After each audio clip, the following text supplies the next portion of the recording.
the most basic function of our grants is to empower local delivery of good programming of conservation, and that's that's the essence of it with the Sultana Education Foundation.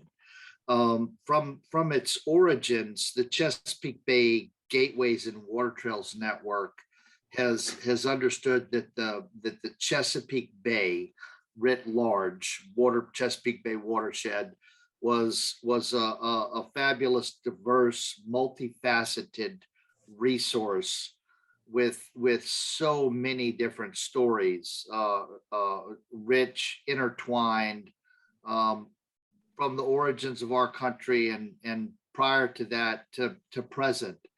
And it's an unusual place for the Park Service to be, because we're trying to act like a national park for the Chesapeake Bay, but we don't really own property of particular note. There are national parks in the Chesapeake Bay watershed, but most of them are not focused on the Chesapeake Bay itself.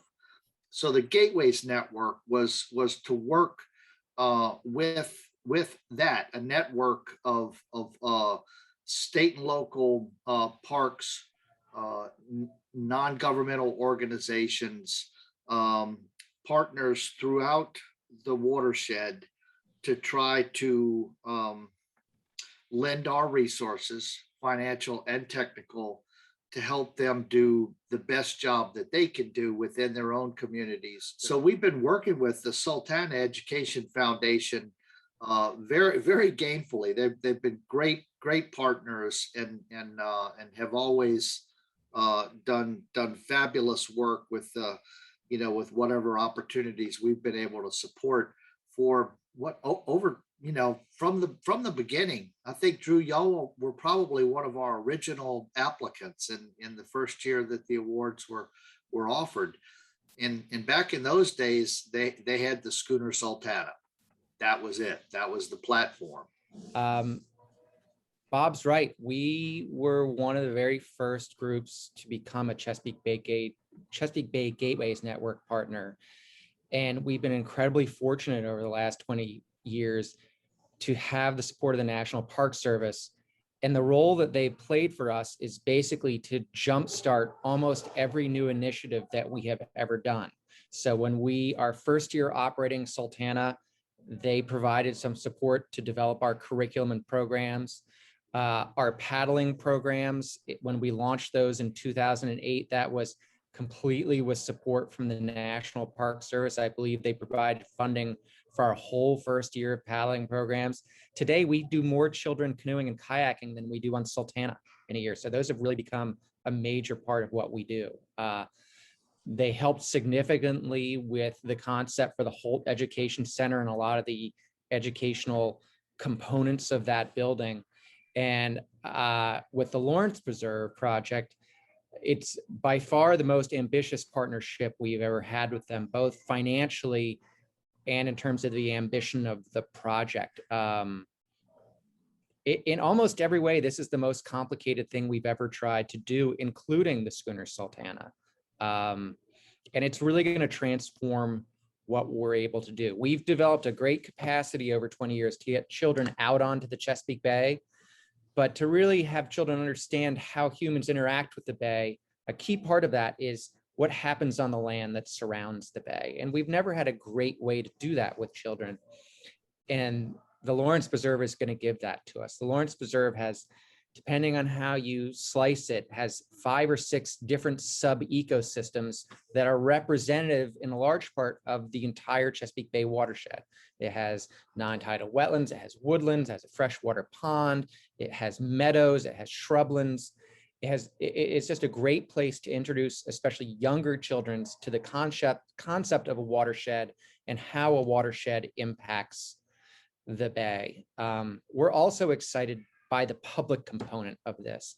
We've never really done that much where we're open to the public, the general public, Monday through Friday or 7 days a week, however you want to slice it. Usually we focus on programs that are specific to schools. with the Lawrence Preserve, for the first time, this is really going to be a public facility where people can just walk in, and there'll be interpretive materials there and programs that allow them to take advantage of what it has to offer. So hopefully you can sense we're super, super excited about it. I think the immediate future is to really develop the potential that the Lawrence Wetlands Preserve represents itself. So work is commencing to to establish trail system, to do some invasive species control, to put in some some habitat restoration, boardwalks and viewing platforms, the classroom building itself, which is well designed, is going to be a great feature. But I think they'd be quick to say that it's a launching point or a resort if the weather necessitates it. Otherwise, the aspiration is to bring people to the classroom building as the launching point, but get them out on the site, and that's what kids respond to. They spend most of, well, in the old days they spent most of every day in the classroom, and so the kind of programming that Sultana Education Foundation was able to offer is a change from the norm. And for many kids, that's really the opportunity to catch lightning in a bottle, with them, and really get them engaged and interested in it. And once their minds are open, well, then they're really learning some things that set the stage. I'm sure the teachers would say, for the ability to follow up afterwards, right? So when we opened the Holt Education Center, our big building in downtown Chestertown in 2017, we were designated by the National Park Service as an official contact center for the National Park Service. People can come into our building and find out about various experiences and resources on the Upper Eastern Shore and really throughout the Bay that have a connection with the National Park Service, which, as Bob said, made us sort of de facto park rangers. We have people coming in all the time.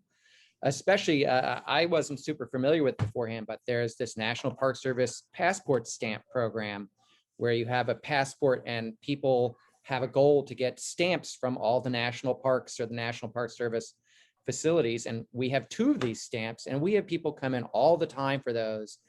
And, they're coming from place, I don't think they would be coming to Chestertown absent that. Like, they come here specifically for that.